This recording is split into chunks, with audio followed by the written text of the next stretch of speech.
하나 둘 반갑습니다. 고만수입니다. 오랜만에 동영상 강의를 찍습니다. 저번 주죠. 저번 주부터 시작해서 서울 강의 거의 뭐 투어 하다시피 하고 며칠 동안 강의하고 베트남 호치민 넘어가서 이것저것 좀 시장 조사하느라고 아직 여행 여독이 안 풀렸습니다. 저번 달에도 제가 사실은 베트남을 다녀왔었고요.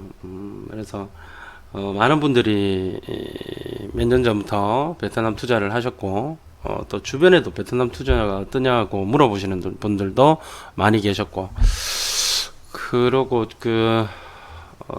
제가 베트남 갔다 온다고 하니까 이제 사실은 여행 삼아 뭐 또 시장 조사 좋다고 하니까 뭐 정말 좋은지 한번 알아보러 가려고 이제 준비를 해서 저번 달에는 여행 반 시장 조사 반이었는데 여러 가지 시장 조사 하는데 좀 불편함이 많았어요. 왜냐면 차 렌트를 할 수가 없어요. 거기는 이제 오토바이하고 막 같이 다니니까 렌트를 할 수도 없고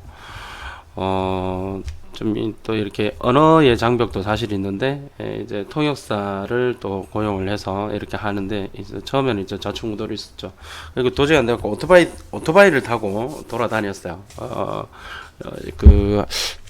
모든 그래도 알려면 도시를 완전히 다 돌아봐야 되거든요. 뭐 제가 임장 이야기도 항상 하지만 다 돌아다녀서 서로 비교를 해봐야 되거든요. 그래야지 어느 게 좋고 어느 게 상대적으로 좀 덜하고 이런 것들이 나오거든요. 그리고 뭐 이런저런 이제 금융 상황들 그리고 이제 투자를 했으면 당연히 이제 엑시트 부분, 그러니까 이제 나중에 투자 자금을 회수하는 방법을 또 이제 검토를 해봐야 되지 않겠습니까? 뭐 이런저런 상황들을 제가 체크를 해보니까 동영상 길게 보는 분들 이제 막 힘들어 하시는 분들 있죠. 모르겠습니다. 이게 한 3-40분 찍을 것 같은데 간단하게 이야기해서 베트남 투자, 특히 아파트 투자는 제가 봤을 때는 말리고 싶어요. 지금 현 상황은 말리고 싶어요. 우리 그런 거 있죠. 전문 용어로 매긴다고 하고 있죠. 지금 한국 투자자분들이 매김을 당하고 있습니다. 지금 현재. 물론 뭐 기회가 없는 건 아닙니다만은, 결국은 또 임장이라는 게 또 한국과 비교를 해봐야 되는 부분이고, 한국과 비교를 해봤을 때, 뭐 썩 훌륭하다라고 볼 수는, 없습니다. 물론 이제 잠재력은 있습니다. 잠재력은 있는데, 그 잠재력이 과연 그렇게 나타날까라는 부분들 여러 가지가 있습니다. 결론은 제가 말씀드렸고, 왜 제가 이러한 주장을 하는지 모르겠습니다. 이렇게 이야기하면 지금 베트남, 지금도 인터넷 뒤져보시면, 베트남 아파트 투자라고 서울에서 엄청난 투자 설명회가 열리고, 또 베트남 현지 에이전시들도 한국 사람한테 정말 무료로 이렇게 투어도 하면서 이렇게 가르쳐 주고 있는데요.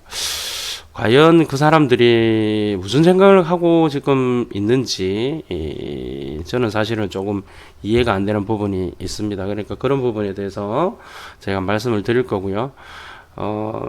아마도 개인적 강의를 또 할 겁니다. 왜냐하면 이게 오픈된 공간에서는 마음껏 이야기할 수도 없고, 또 그렇다고 해서 뭐 어디가 좋다 나쁘다 이런 얘기하는 것도 되게 웃기지 않습니까?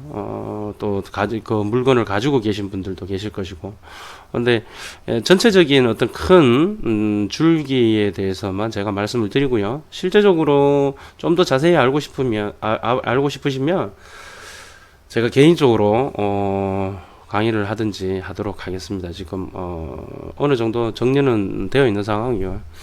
자, 시작해 보도록 하겠습니다. 지금 화면상에 보이는 건 베트남 호치민 행정구역 지도입니다. 여기 보면 특이하게도 여기는 행정구역이 뭐 우리나라 말로 1군, 2군, 3군 해서 지금 이런 식으로 지도상에 나와 있죠. 지도상에 나와 있는데 제 블로그에 들어오시면 이게 다 해놨습니다. 보시면 되고요. 이 사진만 원하시면 구글 들어가셔서 호치민 지도 치면 이 나옵니다. 그럼 다운 받으시든지 그렇게 하면 됩니다. 요즘은 정보가 아니죠, 사실은. 정보가 전부 다 대칭화가 예전에 비해서 다 대칭화가 됐죠. 여기 보시면 행정구역 호치민은 12군까지 있고요.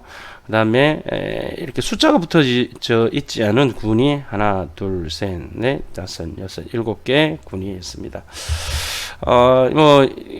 시군구처럼 이런 식으로 행정구역으로 나눠져 있다라고 생각하시면 돼요. 북구, 남구, 동구, 서구 이런 식이다라고 보면 이해하기가 쉬우실 겁니다. 자, 그런데 이제 이런 부분을 조사를 조금만 해보시면 알 건데요.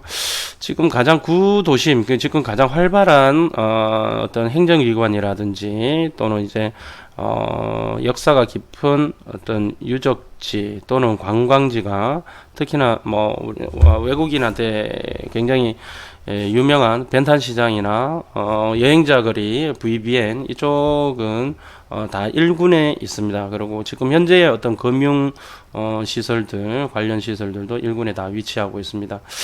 우리나라로 치면 명동이나 종로 이렇게 생각하시면 쉬우실 겁니다. 그런 다음에 요 오른쪽에 보시면 이렇게 툭 버섯이 옆으로 쿡 이렇게 있는 그런 것 같은 게 툭 튀어나와 있는 이게 중앙에 흐르는 강들이 사이공강입니다. 사이공강. 원래 호치민이라는 그 지도자의 이름을 예전에 전쟁이 끝나고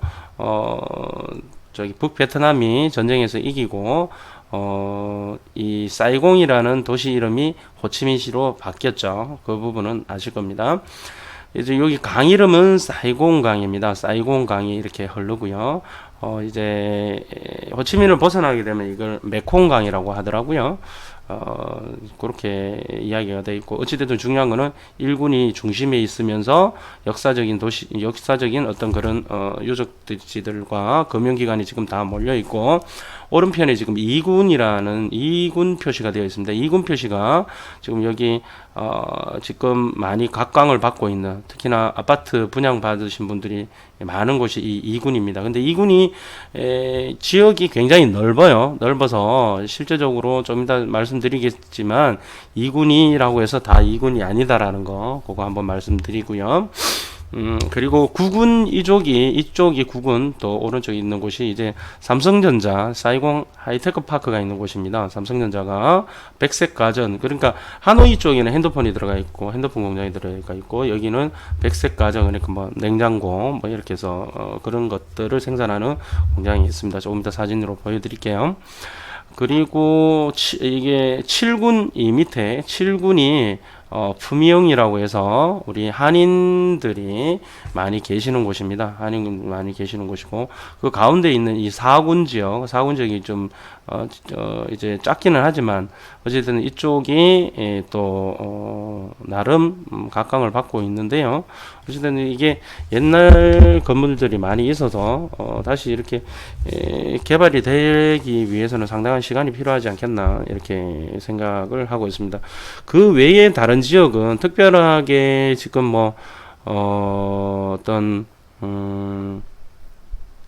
한국 사람들이 투자 지역으로 들어가는 어떤 그런 부분들은 크게 많지 않습니다. 여기 빈탄군 1군과 2군 위에 빈탄군 이쪽에 일부 지역에 아파트가 있긴 한데요. 크게 한국 사람들이 이렇게 많이 들어가 있는 부분들은 아닙니다. 빈탄 쪽이 센트럴이 아마 빈탄 쪽에 있는 것 같은데요. anyway 그렇습니다. 대충 그 정도 보시면 될 것 같고요. 자세한 건 이제 제 블로그에 들어오셔서 화면 보셔도 되고 안 그러면 구글에서 다운 받으셔도 되고 그렇습니다. 그 다음에 이제 하나씩 한번 보겠습니다. 그냥 간략하게 보겠습니다. 이제 여기 여기 이제 보시면 사진에 보시면 이게 이 사진이 어디서 찍었냐 하면 그 시내에 비텍스코 파이낸셜 타워라고 있습니다. 가시면 좀 이따 말씀드릴 건데 그쪽에 올라가시면 전망대도 있고요. 아니면 52층에 칵테일 바가 있습니다. 전망대도 10,000원이고 칵테일 바도 10,000 몇천 원인데요. 음료수를 주느냐 안 주느냐 그런 부분이 있고 52층 가시면 그 음료수를 마실 수는 있는데 문제는 뭐냐면 헬리콥터 내리는 헬리콥터 기류장 저기 착륙장이 있습니다. 그것 때문에 이 2TM 지역이 사진을 찍기가 힘듭니다. 그건 참고를 하시고요. 자, 2군 지역에 이렇게 보시면 요 사진이 가장 많이 넓게 나와 있는 사진입니다. 여기 보시면 2군 전체가 나오고요. 여기 보시면 요게 이제 이쪽이 여기가 살라 프로젝트고 여기 아파트가 사도라 아파트, 뒤에가 뉴시티, 그다음에 이제 이쪽이 다이아몬드 아일랜드, 그 옆에 이제 다이아몬드 아일랜드 옆에 우리 한국 사람들이 많이 사는 원베란다 이쪽에 있습니다. 그리고 이 사진 보면 왼쪽에 보시는 것이 이게 지금 랜드마크 81타워라고 해서 지지난달이죠. 이게 준공을 했습니다. 준공을 해서 오픈되어 있고 그 근처에 이제 아파트들이 몰려 있는데요. 이게 이제 비놈 센트럴 파크 아파트입니다. 아파트고 그 앞에 보면 서나펄이라는 아파트가 있고요. 그렇습니다. 자, 보시면 지금 오른쪽에 요 사진은 그 2군 지역 오른쪽 지금 공사 이렇게 막 하고 있는 거 있죠. 보이시죠? 여기가 엠파이어 시티입니다. 88층짜리 건물이 또 이쪽 필지에 올라간다고 합니다. 왼쪽에 보면 롯데 에코 스마트 시티라고 해서 여기 지금 매입을 해서 진행을 하려고 하는데 이 앞에 이렇게 노랗게 보이는 데가 이게 성당이랍니다. 성당인데 이게 상당히 이게 여기 사회주의 국가임에도 불구하고 이게 굉장히 유적지로 해서 교황청에서 이건 뭐 못하게 개발을 못하게끔 해서 상당히 지금 롯데에서 애로사항이 있는 것으로 알고 있고 아마도 이 뒤편으로 결국은 아파트 또는 상업시설이 들어갈 수밖에 없는 그런 상황이라고 하더라고요. 그리고 왼쪽 이쪽에 뭐 썬킴이라고 하던가요? 개발을 할 예정이라고 해서 보면 지도상으로도 그렇지만 이쪽 아무래도 사이공 강을 끼고 있는 강변 쪽이 나중에 개발이 되면 괜찮지 않을까라는 생각을 한번 해 봅니다. 자, 그리고 여기는 이제 빈홈 골든 리버라고 해가지고 얘는 1군 지역에 있어요. 1군 지역에 있는데 시내 도심하고 굉장히 가깝습니다. 가깝고 지어진 지가 얼마 안 됐기 때문에 안에 제가 민박을 해봤는데요. 깨끗하더라고요. 깨끗한데 안에 외관은 굉장히 깨끗합니다. 근데 내부 자체도 아무래도 기술력이 좀 이렇게 마감하는 게 아무래도 서글픈 부분들이 있어요. 가서 직접 한번 가보세요. 가보시면 뭐 볼만합니다. 그리고 이제 그 골든 리버 지역에 어디 있냐면요. 주소 한번 볼까요? 지도를 크게 한번 볼까요? 이게 보시면 아까 전에 버섯이 헷가닥 누워있는 그런 그림 있다고 했잖아요. 보면 이쪽이 엠파이어 시티 적혀 있죠. 엠파이어 시티 여기 살라 프로젝트고 이쪽이 이제 롯데 에코 스마트 시티. 그 다음에 여기 요 위쪽에 보시면 여기 보면 빈혼 골든 리버라고 돼 있죠. 빈혼 골든 리버인데 요 부지입니다. 요 부지라서 요 이제 위치에 따라서 그렇긴 하지만 이렇게 2TM 지역이 보입니다. 보이기 때문에 한번 그걸 보시면 알겠습니다. 여기 빈홈 골든 리버는 이 시내하고 상당히 1군 시내하고 벤탄 시장과도 걸어서 가도 뭐 크게 무리가 없는 일본인 거리 거쳐서 이렇게 걸어가도 될 정도입니다. 근데 물론 이게 더운 나라라서 좀 그렇긴 하겠죠. 자, 그 다음에 가보시면 알겠지만 여기는 이제 골든리버 거기에 빅토리아 블럭이라고 해서 단독주택지가 있습니다. 이 그림상에 보이시는 단독주택지가 있는데 단독지가 지금 다 분양이 다 됐다고 하는데 이게 한 채에 제가 말이 분분하더라고요. 어떤 사람은 한 채에 70억, 어떤 사람은 25억, 어떤 사람은 30억 이러는데 일단 제가 이번에 가서 나중에 알게 된 건데 이게 이제 뭐 구분으로 이렇게 파는 게 아니고 단독 한 동으로 이렇게 판다고 하더라고요. 단독을 한 동인데 분양은 다 됐다고 이 여기가 한 30억 정도 한다는 얘기를 하더라고요. 전번에 밴드에 제가 잘못 올렸어요, 금액을. 그런데 이제 보시면 알겠지만, 가보시면 알지만 되게 재밌는 게 준공이 벌써 끝나도 끝났어야 되는데 자꾸 준공을 조금 늦춘다는 그런 느낌이 있고요. 보시면 관리가 되어 있는 것이 겉에서 보면 굉장히 이쁜데 보시면 좀 관리가 엉망진창인 것을 보시죠. 이게 지금 준공 바로 직전인 집인데 이게 지금 오랫동안 방치를 해서 그런지 보시다시피 엉망입니다. 3, 40억 하는 집을 이런 식으로 관리를 한다는 것은 또 분양이 다 됐다고 하는데도 참 이해가 안 되는 부분은 있습니다, 분명히. 그리고 여기는 지금 럭셔리 블럭 부지인데요. 여기는 지금 공사를 하고 있습니다. 알파킹이라는 시행사에서 진행을 하고 있는데요. 가서 보시면 아실 수 있습니다. 이 골든리버 바로 그 블럭에 다 같이 있습니다. 자, 그리고 요즘 이제 핫한 동네 비넘 센트럴파크입니다. 비넘 센트럴파크가 여기 보시면 랜드마크 81 타워가 있어요. 같이 있어요. 같이 있다 보니까 곽강을 받고 있는데요.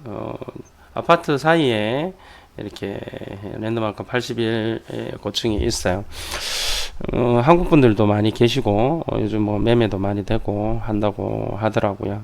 근데 여기도 보시면 알겠지만 가보시면 느끼지만 분양이 다 됐는데도 입주가 조금 덜 되고 있는 그런 상황들입니다.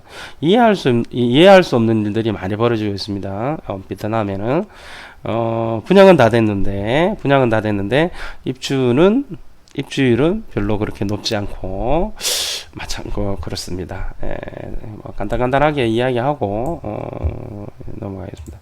자, 이 랜드마크 빈컴 센터 랜드마크 81 건물입니다. 아주 뭐 이쁘게 지어놨어요. 이번에 이쁘게 지어놨는데 가보시면 요 밤에 보면 이렇게 불도 이쁘게 나오고요. 내부에 들어가면 뭐 우리나라 쇼핑몰하고 뭐 크게 다름이 없습니다. 안에 들어가 보시면 이게 베트남 호치민의 뭐 자존심이라고 봐도 됩니다. 그래서 우리가 예전에 63빌딩 세워놓고 또는 최근에 롯데스카이 타워 이렇게 만들어 놓고 거기서 사진 찍으러 가고 전망대 가고 그랬잖아요. 이거 또 이 동네도 마찬가지 상황이라고 보시면 됩니다. 안에 매장들이 굉장히 이쁘게 잘 꾸며져 있습니다. 보시면 벤틀리 매장도 있고요. 또 뭐 나름의 또 부의 상징을 나타내는 부분들이 있습니다. 그다음에 여기도 단독주택 블럭이 있습니다. 여기는 아까 전에 골든리버보다 조금 더 비싼 지역입니다. 요 밑에 보이십니다. 보이죠? 여기 보이고 지금 만들어지고 있습니다. 만들어지고 있는데 여기는 한 1, 20억 아까 전에 골든리버보다 더 비싼 걸로 알고 있습니다. 이것도 뭐 분양이 다 끝났다고 하는데 도대체 믿을 수가 없어. 다음은 선아플 아파트인데요. 저기 골든리버에서 센트럴 파크로 비놈 센트럴로 가다 보면 중간 거의 다 와서 있습니다. 이쪽은 선아플 여기 보이시죠? 있는데 여기도 한국 분들 많이 받으셨다 하더라고요. 받으셨는데 뭐 하여튼 그렇습니다. 뭐 매도를 팔고 싶은데 팔지 못하고 계시는 분들도 계신 것 같고 규모가 이제 저기 도시계획적으로 볼 때 얘는 단지 구성이 옆에 기반시들하고 이제 좀 이렇게 부조화를 약간 좀 일어나는 부분들이 있어요. 또 규모가 작아요. 그런 센트럴에 비해서 센트럴 만들기 전에는 또 어떤지 모르겠지만 센트럴이 바로 옆에 아주 공원도 있고 또 강을 끼고 있고 이러다 보니까 또 랜드마크도 들어가고 하니까 에너지가 그쪽으로 뺏겼다라는 그런 느낌이 좀 듭니다. 그 다음에 이제 마스테리 타오디엔에 있는 마스테리 아파트 이 아파트도 이제 좀 상대적으로 지금 저렴해서 이쪽에 많이 들어가시는 분들이 있는데 여기 지금 매매가 안 되죠. 이게 공부 정리가 안 돼서. 근데 이제 앞에 지상철이 지나갑니다. 1호선 지상철이 지나가는데, 지상철이 이제 만들어지면 괜찮아질 것이라는 것이 중론입니다. 근데 이제 또 한 가지 재밌는 것은, 호치민, 그러니까 우리나라 사람하고 틀려서 그 베트남 사람들은 걷는 걸 싫어한대요. 왜냐면 내 오토바이 타는가, 저도 예전에 오토바이를 한번 탄 적이 있었는데, 오토바이 타면 앞에 담배 사러 가는데도 오토바이 타고 가거든요. 그거 알아요. 그러니까 이제 우리 뭐 저기 이제 지하철, 그러니까 지하철이든 지상철이든 타고 역에서 내리면 집에까지 걸어가야 될 거 아닙니까? 그게 싫다는 거예요. 근데 이제 현지 사람이 그렇게 이야기하더라고요. 그래서 과연 지하철 지상철이 만들어졌을 때 이게 이제 어느 정도 이렇게 적응되는 데까지 상당히 또 시간이 걸리지 않을까. 근데 뭐 어차피 비싼 아파트들 현지인들은 못 사니까 결국은 뭐 외국 사람들 위한 거라면 나름 괜찮다고 봐집니다. 예.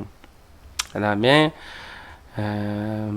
메가몰은 넘어가고요. 여기가 다우디엔이라고, 아까 전에 마스텔이 그 뒤쪽으로 있는 고급 주택지입니다. 여기는 왜 유명하냐면 외국인 학교가 7개나 있어요. 그래서 유럽 사람들이나 외국 사람들이 여기 많이 들어와서 살고 있어요.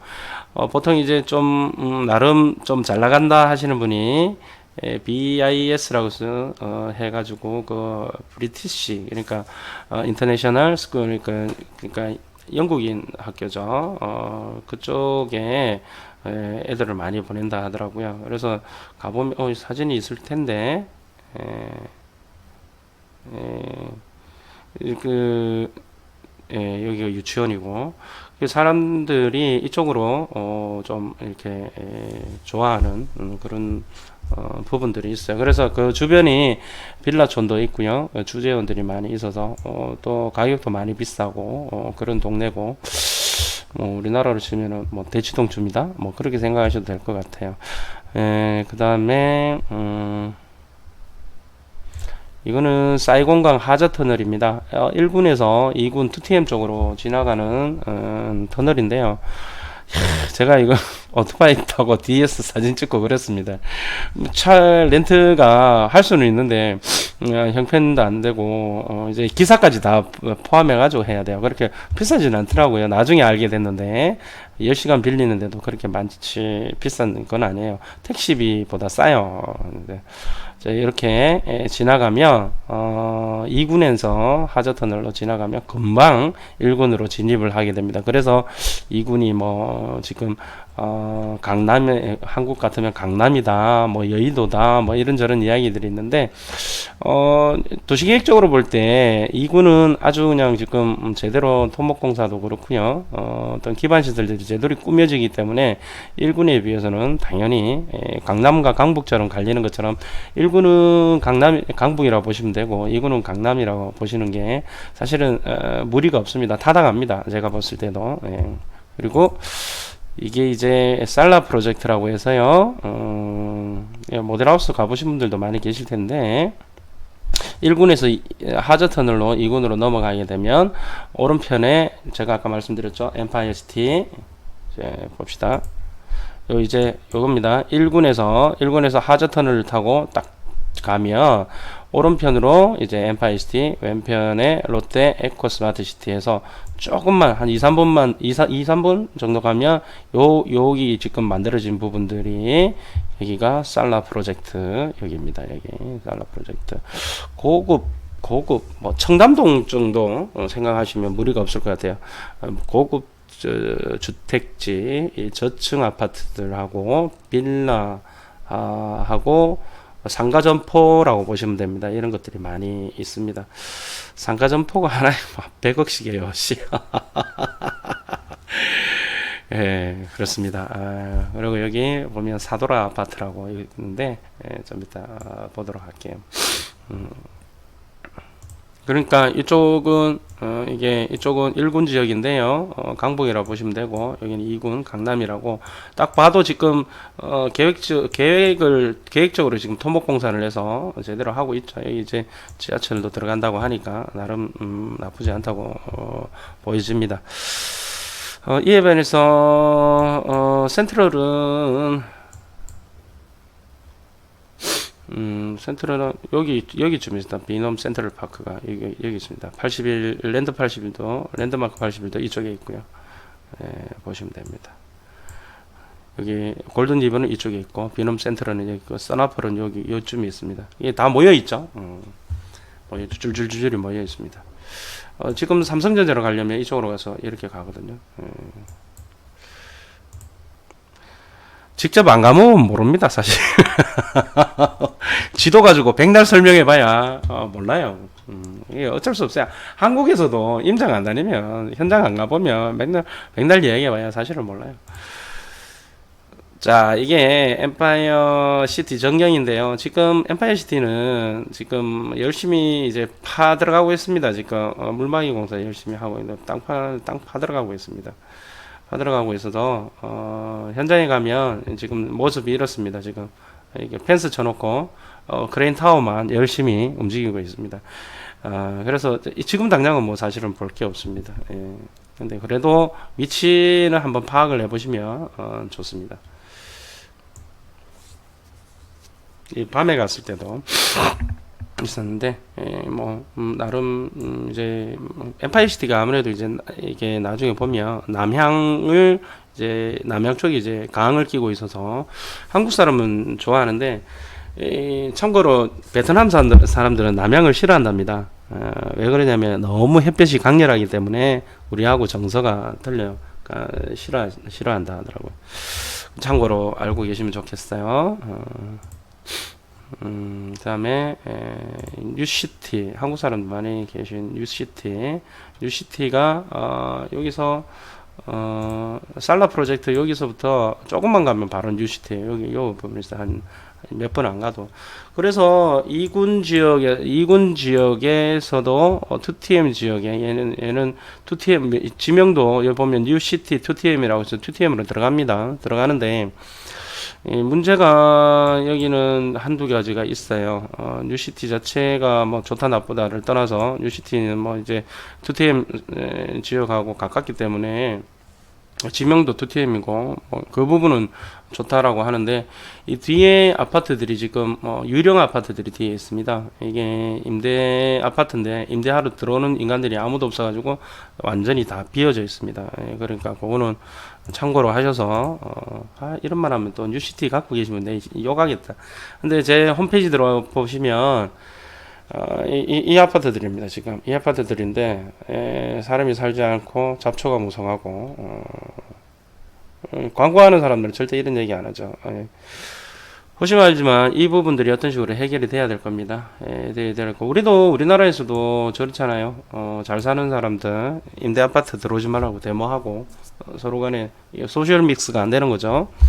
소셜 믹스가 안 된다고 그걸 탓할 필요는 없어요. 왜냐하면 돈 많은 사람이 자기들끼리만 살겠다고 하는 걸 그걸 어떻게 뭐라고 하겠어요, 그죠? 인지상정이죠, 그죠?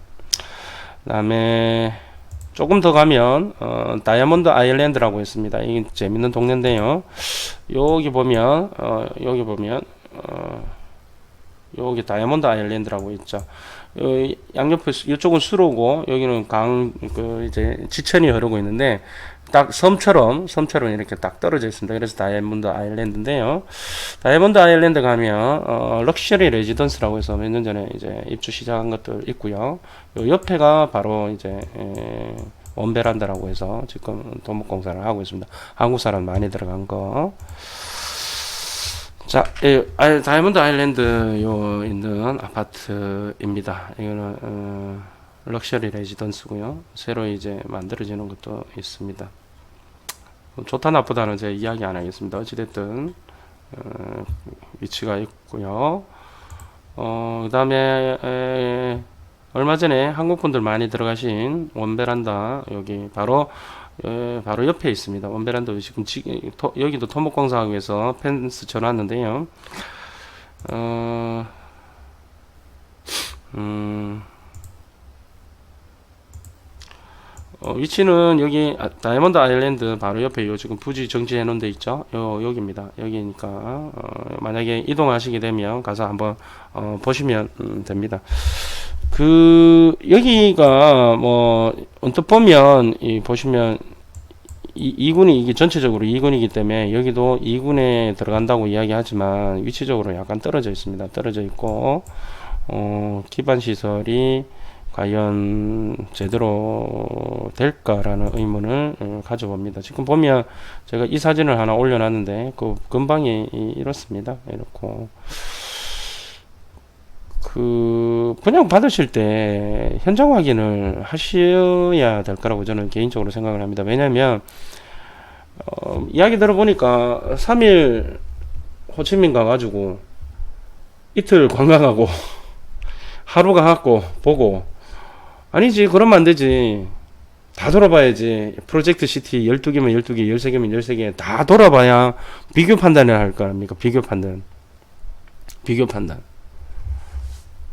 비교 판단을 해야 되는데 비교 판단이 안 되죠. 이것만 딸랑 보고 또 물건을 파는 사람 입장에서는 에이전시 입장에서는 당연히 자기 물건 좋다고 할 수밖에 없는 거겠죠. 그렇지 않겠습니까? 우리 한국도 똑같아요. 자기 거 물건 좋다 그러고 남의 걸 별로 안 좋다 그러고 까고 서로 막 싸우고 그런 상황이죠. 자, 이 레이크뷰 시티는 이 한번 사진을 한번 보세요. 이거는 그렇게 알려져 있지 않은 건데요. 보시면 이게 지금 가보시면 알겠지만 이것도 다 분양이 됐다는데 사람 하나도 안 살아요. 그러니까 이해를 못 하겠어. 여보세요, 이게 지금.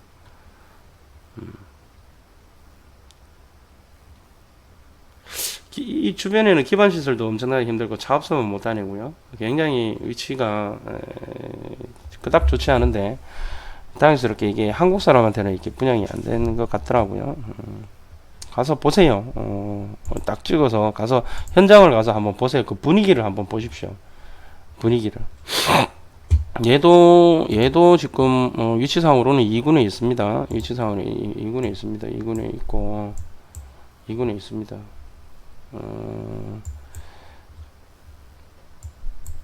위치상으로 봤을 때는 얘가 어디쯤 있냐 하면요 여기입니다.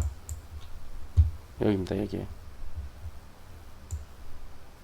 있죠. 레이크뷰 시티라고 해서 여기 지금 그림상으로도 보이죠.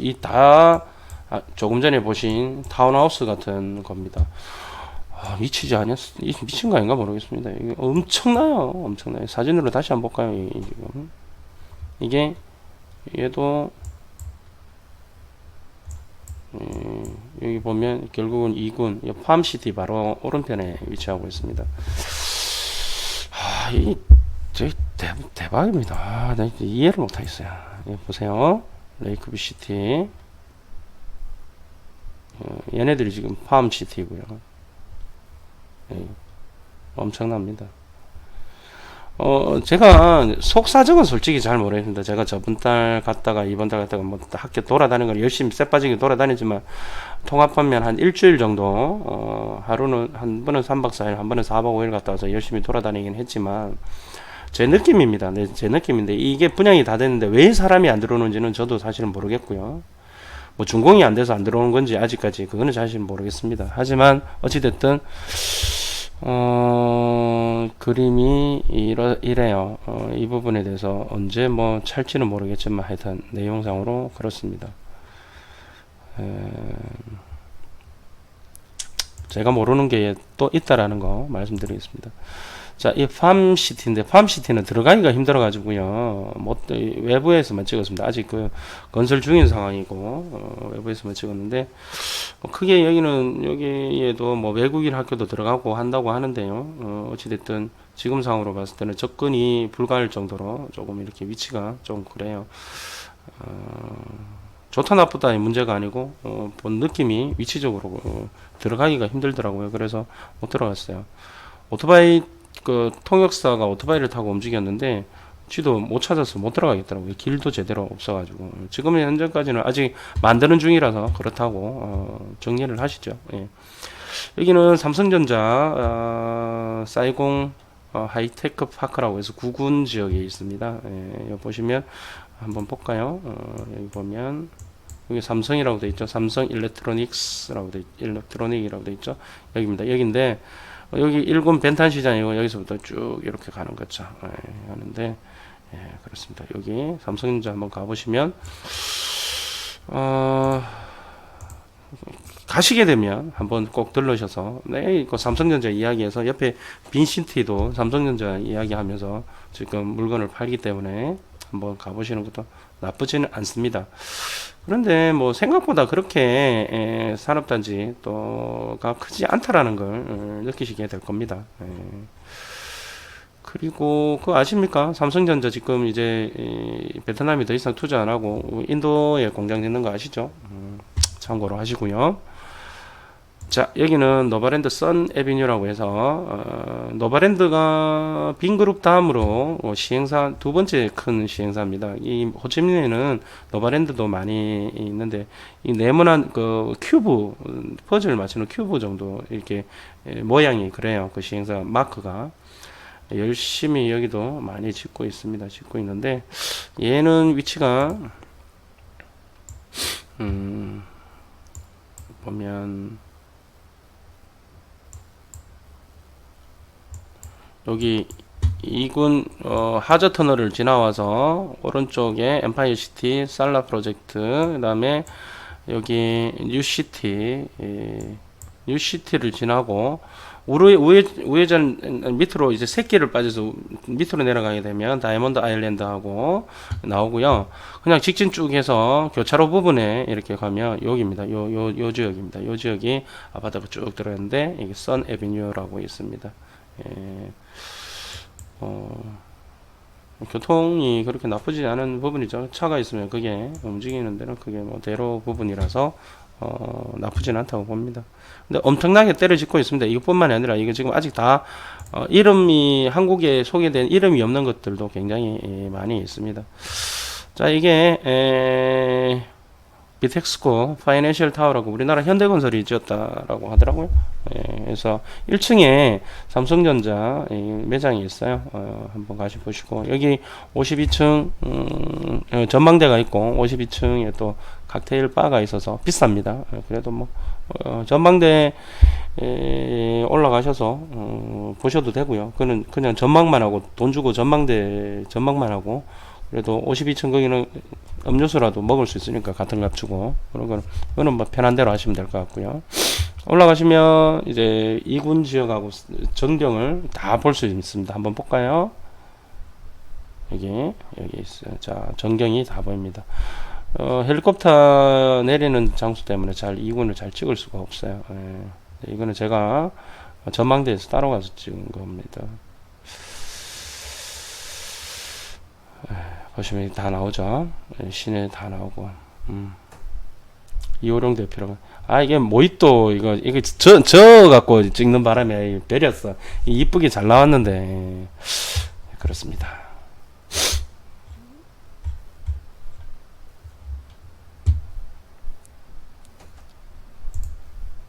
다음에 알파시티 요즘 가면 이거 이제 1군에 부동산에서 조금 이렇게 잘 한다는 부동산은 이게 알파시티 알파힐을 이야기할 겁니다. 에이전시에서 이거는 이제 1군 도심에 있습니다. 벤탄 시장에서 그렇게 멀지 않은 도심에 주상복합으로 올라가고 그다음에 오피스 건물 이렇게 올라가서 두 동 따로따로 이렇게 올라갑니다. 올라가는데 들어가 보시면 알겠지만 그 모델하우스 가면 유닛이 엄청 작아요. 작은 평수들이 많이 배치가 되어 있어요. 그거는 제가 생각할 때는 이제 베트남에서도 비싸게 받으니까 조그만 오피스 원룸짜리 1베드짜리를 갖다가 아주 비싼 가격에 팔기 위해서 머리를 쓴 것 같아요.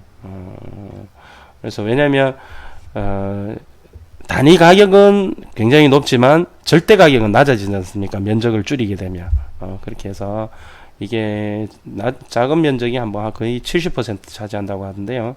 나름대로 마케팅은 열심히 하고 있는 것 같고 머리를 많이 쓴다라는 생각을 했습니다. 그다음에 이제 선라이즈 시티, 여기는 이제 롯데마트가 있습니다. 롯데마트가 있는데요. 호치민에는 롯데마트 가면 선물 사실 때는 롯데마트 가서 사시면 굉장히 좋아요.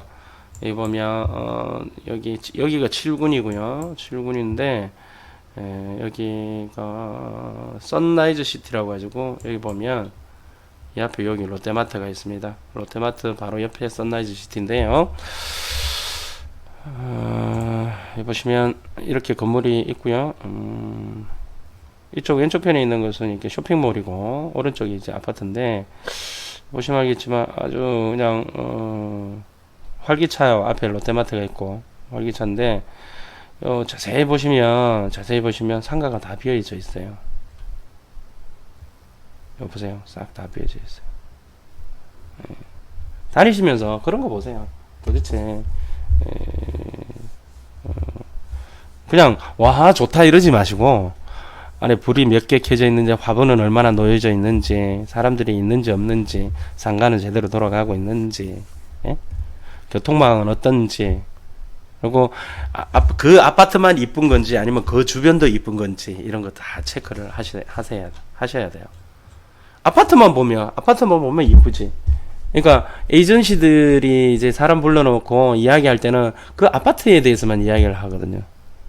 그 주변에 대해서는 이야기 안 하는 게 주변에 대해서는 주변이 지저분한데 그 아파트가 이뻐봐야 의미가 없다라는 거죠.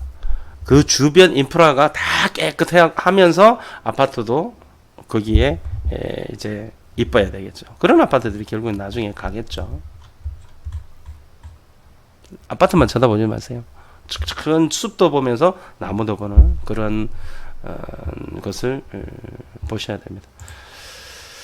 자, 여기는 품명이고요. 품명은 사실 지금 한국 사람들이 가장 많이 살고 있습니다. 한국 사람이 많이 살고 있고 실제적으로 한국말 외국말을 못해도 사는데 전혀 지장이 없을 정도로 한국의 어떤 이름 있는 식당들이나 또는 뭐 하다못해 파리바게트부터 시작해서 다 들어있기 때문에 생활하는데 전혀 문제가 없고, 특히나 한국인 학교가 한국 국제학교가 있기 때문에 한국 분들이 많이 계십니다. 저도 커피 마시러 들어갔는데 애들이 한국말 쓰면서 한국 그 연습 문제 풀고 있더라고요. 그러니까 여기는 한국이나 다름없습니다. 예, 그런데 그걸 아셔야 돼요. 얘는 품형이 앞으로도 뭐 3배 더 오르겠다라는 이야기 말씀하시는 분도 계신데, 전체적인 시장을 보십시오. 전체적인 시장을 보시면 좋겠다라는 생각을 합니다. 그리고 이제 요즘 엄청 투자 설명회 하죠. 빈시티, 빈그룹에서 이제 합니다. 삼성전 위치가 어디냐면 이쯤 됩니다. 여기가 벤탄 시장인데 1군이고요. 여기 버섯 꽉 처박혀 있는, 옆으로 처박혀 있는 이 DTM이고, 이쪽으로 쭉 가서 벤탄 시장에서 쭉 가서 삼성전자가 여기 있다고 그랬죠. 삼성전자가 있으면 삼성전자에서 여기 길 굽이 치죠. 굽이 치면은 요쯤입니다. 요쯤에 빈시티가 있어요. 빈시티가 롱탄이 여기 있고요. 그래서 이제 공항 만들고 뭐 삼성전자 있고 뭐 이렇게 해서 빈시티 여기가 앞으로 뜰 거다 해서, 여기가 또 가격도 싸요. 당연히 땅값이 싸니까 가격도 싸겠죠. 그런데 아셔야 될 게, 싼 것은 다 싼 이유가 있어요. 그 동네에 한번 보면 알겠지만, 여기 보시면 지금 택시비 50만 동 나왔죠. 50만 동 나왔는데 이게 그 초입입니다. 빈시티 들어가는 초입인데, 여기 센트럴에서 아까 전에 이야기했던 랜드마크 80일 있는 센트럴에서 택시가 50만 동이 나온 거예요. 그럼 거리가 대충 답이 나오죠. 많이 나왔다. 뭐 이 정도 선에서 제가 이야기하고, 싼 것은 다 싼 이유가 있다. 뭐 이 정도 말씀드리고, 이거 보세요. 지금 빈시티가 어제 제가 제일 늦게 올렸는데도 불구하고 조회수가 가장 많잖아요. 다른 거에 비해서. 사람들이 관심이 지금 많은데요. 저는 단언컨대 여기는 30만 세대가 들어가는데요. 여기는 중저가 아파트예요. 그래서 정말 돈 있는 사람들은 여기에 안 살 거예요. 임대 안 얻을 거예요. 저쪽 그 센트럴 쪽이나 이군 쪽 시내 쪽으로 갈 거고, 결국은 돈 없는 사람들이 하게 되는데, 돈 없는 사람들은 누가 될까요? 베트남 지역민들이 되겠죠. 지역민들한테 임대 주고 임대료 안 나오면 어떡할 겁니까? 우리 한국에서도 어제도 우리 채방에서 세입자한테 어떻게 하면 좋습니까? 집 좀 보여달라는데 안 보여준다는데 어떻게 하죠? 달세 안 들어오는데요. 그 내용 증명을 보여야 됩니까? 어떻게 됩니까?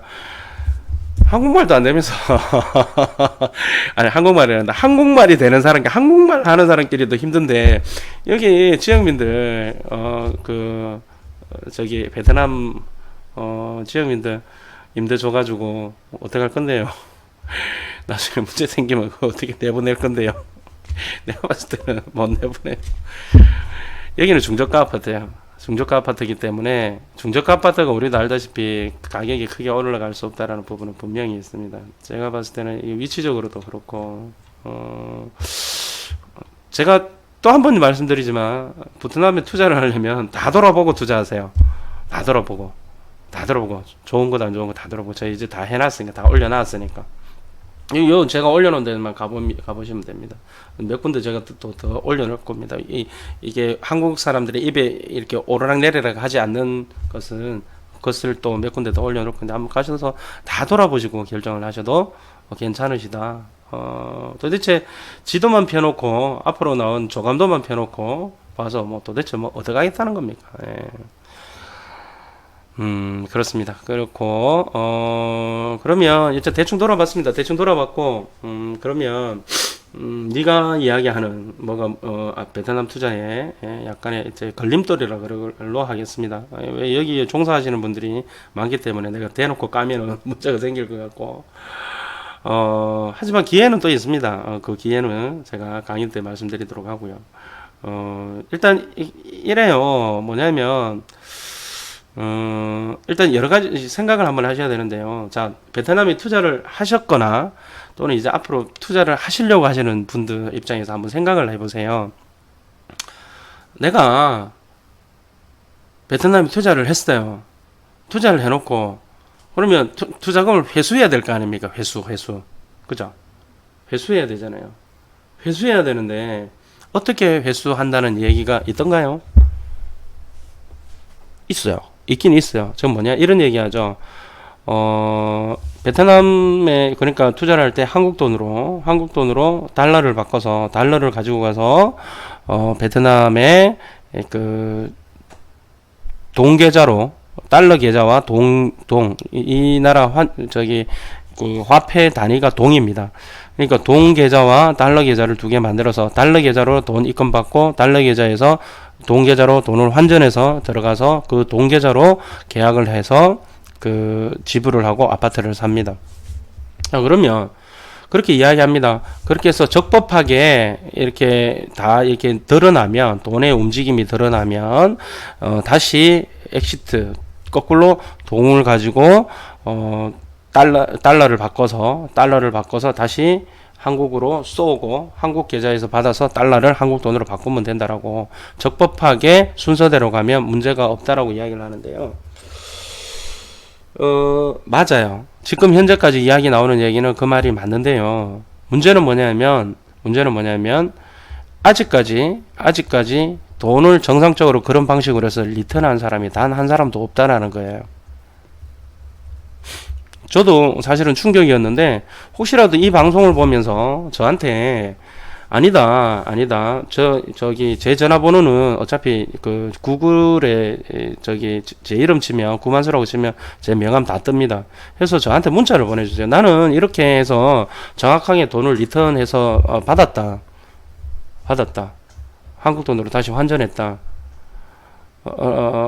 저는 이 우리나라 그 진출은행에 다 확인을 해봤는데요.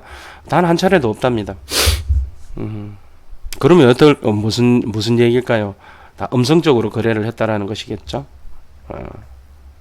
그리고 실제적으로 음성적으로 거래가 되면 이 나라에서는 지금 달러가 부족한 나라이기 때문에 달러 환전이 안 됩니다. 어떤 카페 뭐 제가 보니까 지금 여기가 동이 예금을 하게 되면 한 7% 정도 이자를 줍니다. 그래서 어디 카페, 모 카페에서 그런 사람들도 모집을 하거든요. 재테크 해가지고 7% 이율을 보기 위해서 베트남 가서 계좌 개설을 해서 이자 받자 그거 하더라고요. 근데요 그 베트남 가서 계좌 개설해서 7% 나오는 걸로 맞아요. 7% 나오는 걸로 맞는데 7% 나오는 그 이자를 한국으로 가져오질 못합니다. 소득이 정확하게 증빙이 되지 못하면 달러 환전이 안 되고 한국으로 송금이 안 됩니다. 더 나아가서 달러 계좌에서 동으로 바꾸고 동 계좌에서 돈이 만약에 달러 계좌도 마찬가지고 동 계좌도 마찬가지고 돈이 한번 나갔다가 다시 들어간다든가 아니면 외부 돈이 들어간다든가 뭐 이런 식으로 해서 계좌의 금액이 투명하지 말고 흐트러지잖아요. 흐트러지면 달러 환전 안 됩니다. 무슨 얘기입니까? 그냥 이런 거죠.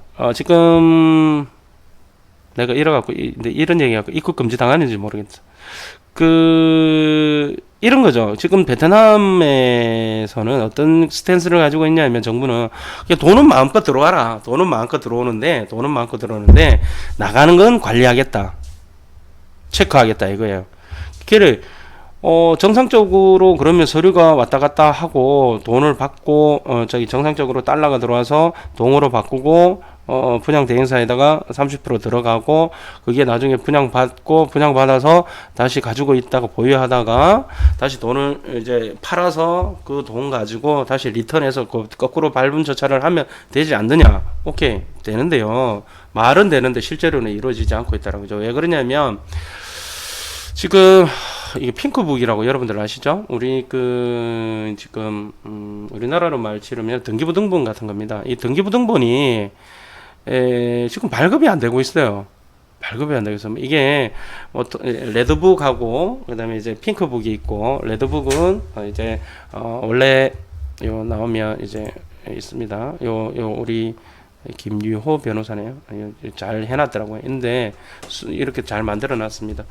그 레드북은 토지 사용 증권 증서고요. 핑크북은 주택 사용 증서 뭐 이런 건데요. 이게 2009년도 12월달에 법이 바뀌어가지고요.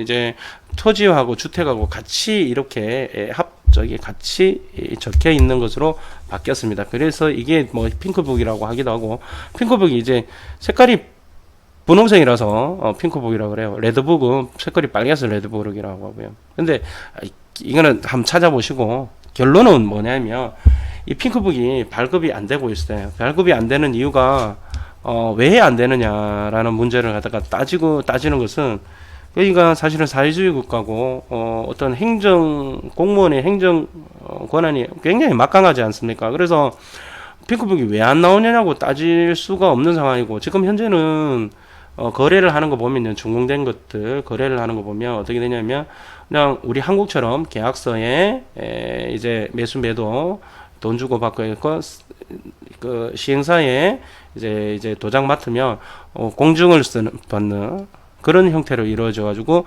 그냥 소유권은 넘어간 걸로서 이제 이해가 되는데 문제는 뭐냐면 그것 가지고 은행에 가서 돈 바꿔달라 그러면 안 바꿔준다라는 거죠. 왜? 국가에서는 공식적으로 이 핑크북, 그러니까 우리나라 등기부등본 같은 이 국가에서 인정해주는 소유권 증서가 있어야지만 그게 된다라는 거죠. 더 나아가서 그러면 수차례의 전매자가 있었을 거 아닙니까? 수차례의 전매자가 있었으면 그 수차례의 전매자가 다 이 핑크북에 다 있어야 돼요. 그러니까 결론적으로 어떻게 됩니까?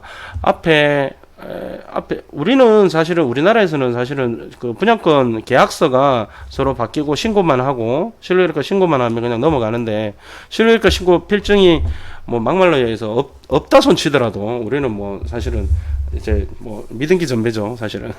근데 뭐 하면 안 되지. 뭐 어찌됐든 흘러가는데 이 나라에서는 그런 상황들이 벌어졌다 그러면 또는 그런 것도 있을 수도 없겠지만 솔직히 이게 앞 사람도 이게 없고 그 앞에 사람도 이게 없고 그 앞에 사람도 예를 들어서 5명 중에서 4명은 있는데 1명이 없다. 뭐 안 되는 거죠. 돈이 안 바뀌지는 게 왜? 믿을 수 없다. 이렇게 그 돈의 흐름에 대해서 믿을 수 없다. 이렇게 되는 거죠. 제가 조사한 바로는 그렇습니다. 은행에 제가 방문을 해서 실제적으로 이 업무를 하고 계시는 분하고 이야기를 해보니까 공식적으로 돈이 나간 건 없다라고 하세요. 그럼 여러분들 그러다 보니까 지금 에이전시들은 어떻게 이야기하냐면 아파트를 한 10년 정도 10년 아파트 투자 베트남 투자나 아파트 투자는 한 10년 정도 바라보고 해야 된다라고 이야기를 합니다. 10년 정도 바라보고 해야 된다고 합니다. 예. 10년 정도. 예. 10년 정도 할 것 같으면 한국에도 많잖아요. 뭐 한국에 1년 동안 그러고 여기는 또 대출 안 되죠. 외국은 대출 안 되고 전세제도 없죠.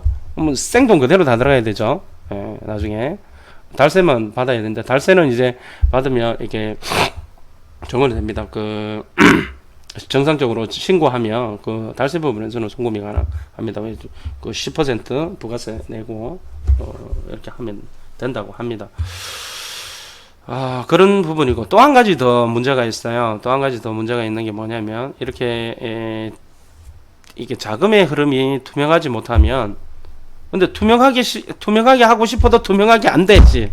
이놈의 동네는 그렇잖아요. 핑크도 그 등기부등본 안 주잖아. 지금 안 주고 있어요. 왜 안 주냐는 저한테 묻지 마세요. 저도 물어봤는데 왜 안 주냐 그러니까 그렇대요. 그렇대요. 그놈의 나라가. 이게서 제가 언뜻 생각에는 일부러 그러는 거 아닌갔나. 돈 못 빠져나가게 하려고. 그런 생각도 들더라고요. 솔직히. 혹시나 제가 이렇게 이야기하는 게 잘못됐으면 저한테 문자 주세요. 그러면 제가 정정 방송할게요. 제가 틀릴 수도 있잖아요. 근데 제가 조사한 바로는 그렇습니다. 자, 그리고 또 한 가지 가장 중요한 것은 또 중요한 게 있어요. 이게 뭐냐면 이게 달러 대 동의 환율입니다. 1달러 가지고 살 수 있는 동화입니다. 그러니까 1달러 가지고 지금 23,333동을 살 수 있어요. 공식적인 환율입니다. 그러면 이게 지금 사실은 벤탄마켓 옆에 금방에 가서 바꾸면 훨씬 더 많이 바꿔준다는 얘기입니다. 이게 지금 금액을. 이게 무슨 얘기냐 하면요. 한국에서 만약에 한국에서 이런 것도 좀 쉽게 설명하면 그래요. 우리가 한국 돈으로 살 수 있는 게 아니잖아요.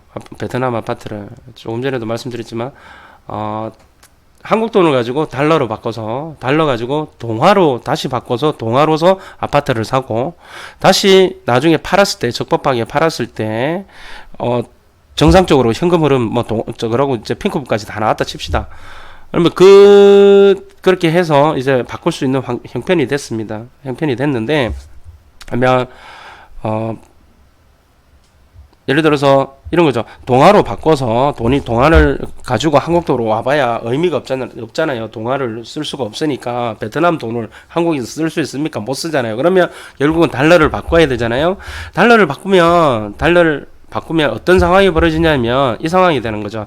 자, 지금 10년 아까 전에 10년 베트남은 10년 봐야 된다. 투자하는 걸 10년 봐야 된다고 했잖아요. 그러면 지금 2019년, 2018년도니까 2009년에서 10년에 얘네들 동환율을 한번 보자고요. 자, 그러면 만약에 2009년도에 내가 아파트를 샀어요. 사가지고 아파트 값이 여기 보면 이게 한 70% 지금 오른 건데 환율이 아파트 값이 70% 올랐다 칩시다. 그럼 70% 올랐으면 5억 내가 아파트 3억짜리 아파트를 샀어요. 그럼 70% 오르면 한 5억 정도 된 거 아닙니까? 뭐 대충 보면 5억 정도 됐어요. 그리고 5억이라는 동화로 바꿔서 다시 달러로 바꾸려고 하니까 환율이 10년 동안 70% 올랐어요. 그러면 어떻게 됩니까? 환차손이 일어나죠. 환차손이 예전에는 16,800동으로 1달러를 살 수 있었는데 지금은 23,333동이 있어야 1달러를 살 수가 있는 거예요. 그러면 내가 10년 전에 아파트를 투자해서 3억짜리가 지금 5억짜리를 됐어도 결국은 뭡니까? 또이 된 거죠. 환차손 때문에. 이게 참 이상한 부분인데요. 지금 베트남을 굉장히 좋게 생각하시는 분들은 이렇게 이야기를 해요. 베트남은 인구가 세계 15위 1억 명 가까이 되고 1년에 7%씩 성장을 하고 있고, 그 다음에 GDP도 계속 올라가고 있고, 그래서 베트남은 인구도 전부 다 인구 구조도 젊은 애들이 많고 이렇게 해서, 그래서 지금도 외국인 투자가 많이 들어가고 엄청나게 좋은 데야. 그래서 앞으로도 굉장히 발전할 거야라고 이야기하는데, 문제가, 그러면 외국인 투자도 많이 들어가고 경제도 발전하고 그렇게 되면 환율이 안정이 되고, 환율이 우리나라도 마찬가지지만 환율이 굉장히 안정이 되어야 되잖아요. 자, 우리나라 한번 볼까요? 자, 지금 우리나라 환율을 한번 보시면 IMF 때 이렇게 치솟았지만 안정화가 되고 항상 경제가 고르게, 그래도 뭐 중내 산해 해도 그래도 이거 보면 환율이 1000원대에서 1200원대로 이렇게 박스권으로 왔다 갔다 하여서 굉장히 그나마 안정적인 모습을 보이고 있지 않습니까? 별 크게 변동사항 없이. 그렇죠. 그런데 우리나라가 뭐 그렇다고 해서 엄청나게 뭐 발전을 하고 7%씩 경제 성장을 한 건 아니지 않습니까? 그죠? 그런데 이에 반해서 베트남의 경우에는 10년 이렇게 계속 환율이 올라가고 있더라고요. 이해를 못 하겠어요. 베트남 경제가 그렇게 좋고, 그렇게 뭐 어찌됐든 경제 성장률이 그렇게 높고 외국 투자가 그렇게 많이 계속 이루어지고 있다면 환율이 우리처럼 안정이 돼야 되잖아요. 그래야 외국인 투자가 들어와더라도 나중에 돈을 빼가더라도 환차손이 일어나지 않지 않습니까? 환차손이 일어나더라도 뭐 별로 크게 일어나지 않는 그런 상황이 되는데, 이거는 뭐 70% 오르면 뭐 10년 동안 70% 올라봐야 뭐 말짱 꽝이죠. 이런 부분에 대해서는 전혀 이야기를 하지 않습니다. 그래서 제가 볼 때는 한국인 부동산 투자하시는 분들, 이렇게 베트남에 투자를 하라고 이야기하시는 분들, 이런 얘기 전혀 하지 않습니다. 어떻게 돈이 빠져나올 것이며 환차손이 어떻게 일어날 것이며, 만약에 이걸 무시한다라면 어떤 다른 방법을, 제3의 방법을 쓰고 있다는 얘기가 되겠죠. 불법적인 부분이 되겠죠. 제3의 부분은. 그런 부분들.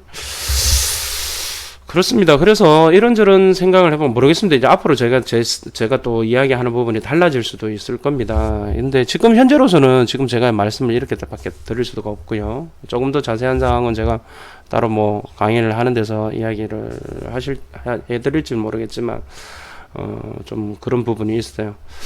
그리고 좀 뭐 다른 어떤, 그럼에도 불구하고 잠재력과 기회는 있다라고 보아집니다. 그 기회는 당장 오는 건 아니고요. 어떤 큰 변화가 있었을 때에 투자 기회는 올 것으로 생각합니다.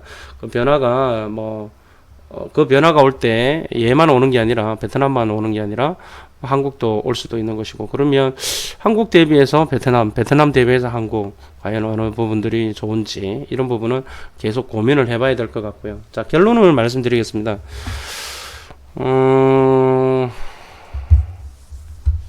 물건이 좋다라는 것은요, 서로 간에 다 비교를 해봐야지 좋은지 안 좋은지를 알 수가 있어요. 저는 일주일 동안 조금 전에 말씀드렸지만 프로젝트 시티, 베트남에서 일어나고 있는 프로젝트 시티로 온 동네를 다 다녔어요.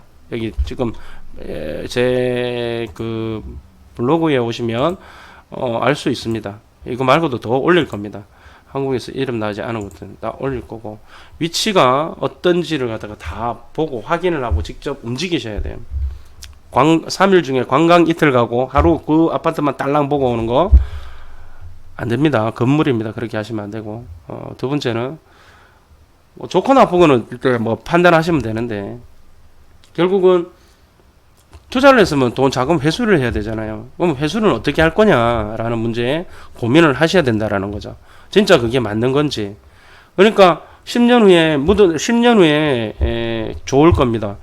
아이씨, 10년 후에 좋을 거는 한국도 많아. 뭘 10년 후에 좋은데 베트남까지 가가지고 생돈 다 때려 집어넣고 그럽니까? 그리고 세 번째, 환율을 어떻게 할 거냐, 환율. 이거 완전은 이상한 나라 앨리스잖아. 그렇게 베트남이 잘 나간다면 환율이 안정화가 돼야 되는데, 저 봐봐.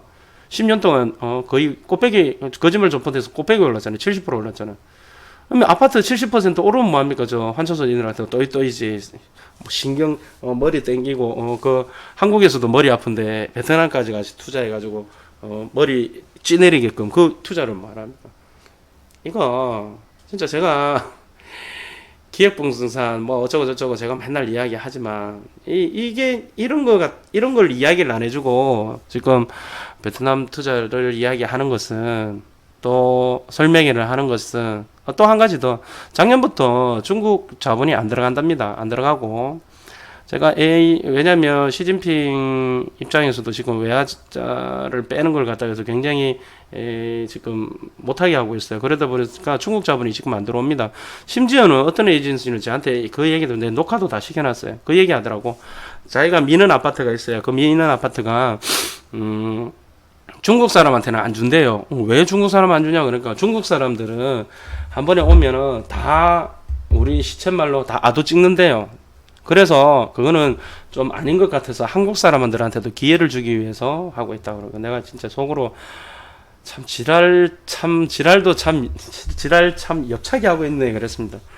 시행사 같으면 언놈이 와서 먼저 아도 찍어서 사가는 게 좋은 거지. 뭐 한국 사람한테 기회를 주기 위해서 그런다. 내가 어이가 없어가지고 참 그렇습니다. 지금 현재로 봤을 때는 지금 한국 사람들은 지금 매김을 당하고 있다. 전문용어로 매김을 당하고 있다라고 저는 생각을 하고 있습니다. 모르겠습니다. 이 동영상이 나가서 또 수많은 사람들한테 또 어떤 평가를 받을지 모르겠지만 제가 이야기한 부분들은 제가 알고 있는 사실이고 팩트입니다. 그러니까 이 부분에서 다른 의견이 계신 분들이 있으면 저는 이제 이 아파트가 나쁘다 좋다고 한 적이 없어요. 지금 팩트는 뭐냐면 나쁘다 좋다는 두 번째 문제고 그거는 각자의 판단이고 돈을 어떻게 갖고 들어올 거냐 수익이 남았을 때 두 번째 그다음에 이 환율 문제는 어떻게 할 거냐라는 부분에 대해서 질문을 던지려고 해요. 이 문제 제기를 하는 거니까 이 부분에 대해서 뭐 이런저런 이야기들이 많고 이런저런 이야기 투자하는 게 굉장히 좋다라는 식으로 지금 이야기하고 어떤 카페들 모임들 이런 데서도 이렇게 베트남 투자에 뭐 투어를 시켜서 베트남 물건을 사게끔 하는 이런 부분들이 지금 공공하게 또는 오픈돼서 이루어지고 있는데요. 이 문제에 대해서 한 번쯤 고민을 하고 이 문제에 대해서 어떻게 된 건지 저희가 좀 알고 싶어요. 알고 싶으니까 저한테 좀 알려주시면 좋을 것 같아요. 다음번 개인적으로 뭐 강의를 할 거지만 어찌됐든 이 부분이 해결이 되지 않고 이 부분이 완벽하게 클리어되지 않고서는 힘들지 않겠느냐 라는 부분에 대해서는 아직은 변함이 없습니다.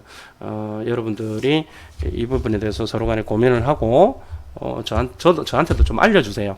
다른 방법이 있으면. 물론 이제 다른 방법들이 있긴 있더라고요. 이게 정상적인 방법은 아닙니다. 아니기 때문에 그 부분에 대해서는 제가 오픈 말씀드리기는 좀 그렇고요. 기회가 되면 그때 이제 여러분들 뵙고 이야기 말씀 나누기로 하고요. 오늘은 여기까지 하도록 하겠습니다. 감사합니다.